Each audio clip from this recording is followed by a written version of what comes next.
लवकर होईल.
ते आपल्याला उंच करायचं आहे थोडं, उंचावरून पाणी टाकायचं नाही.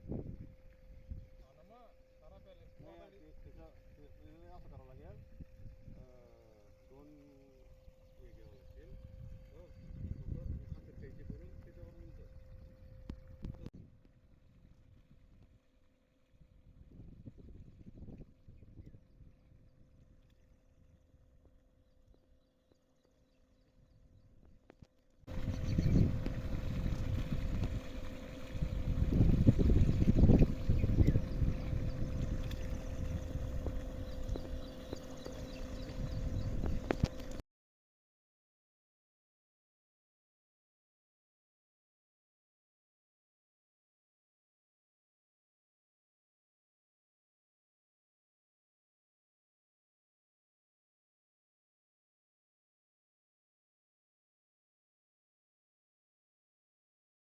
नमस्कार सर्वांना.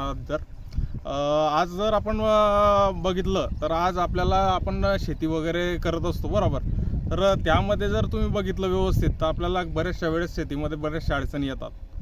काही वेळेस पाऊस होणे, काही वेळेस काही याच्यामुळे बऱ्याचशा वेळेस शेतकऱ्यांचं म्हणणं असं असतं की आपल्याला शेती परवडत नाही. ह्या गोष्टी आपल्याला येत असतात. तर मग त्याच अनुषंगाने मला एक चांगली कल्पना सुचली.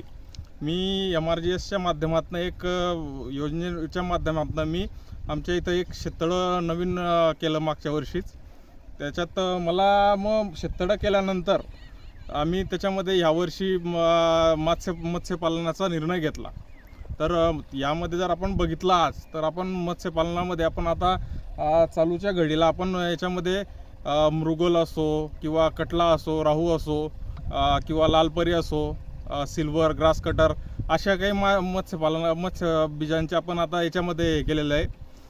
त्यानंतर आपण जर नियोजन जर बघितलं याच्यामध्ये तर आपण यांना आता रोजच्या रोज आपण 2 टाईम फीड वगैरे आपण टाकत असतो. त्यामध्ये आपण आता सुरुवात असल्यामुळे कसं होतं, आता सर्व काही भांडवल वगैरे काही एकाकट्टे हे करणं काही शक्य होत नाही आपल्या शेतकऱ्यांना. तर मग आपण काय करतो माहिती का, याच्यामध्ये आता सुरुवातीला आपण जे आपल्याकडे अवेलेबल असणारं फूड आहे ते आपण यूजमध्ये घेतलं. जसं की आता आपण यामध्ये गव्हाचे पीठ असो किंवा आपला याचा भरडा असो, मक्याचा भरडा असो किंवा आपला त्यानंतर शेंगदाणा पेंड, अशा काही ज्या गोष्टी आहेत त्या आपण आता सध्याच्याला फीड म्हणून याला फिशला आपण देत आहोत. कसं आहे माहिती का, आता बरेचसे युवक असं म्हणतात की फक्त नोकरीवर डिपेंड राहिलं पाहिजे. असं काही नाही आहे. आपण शेतीमध्ये जरी केलं तरी भरपूर आहे. शेतीला फक्त जोडधंदा करा. म्हणजे जसा मी आता हे फिश फार्मचं हे केलं आहे तशा पद्धतीने जरी सर्व युवकांनी केलं तरीसुद्धा एकदम बेस्ट राहील. रोजची रुटीन कशी असते वय, यांना खाद्य कसं टाकलं जातं, किती वेळा टाकलं जातं? रोजच्या रोज आपण जवळपास त्याला 2 टाईम खाद्य देतो आहे. आपण 5-5 किलोच्या याच्याने आपण 2 टाईम खाद्य देतो त्याला.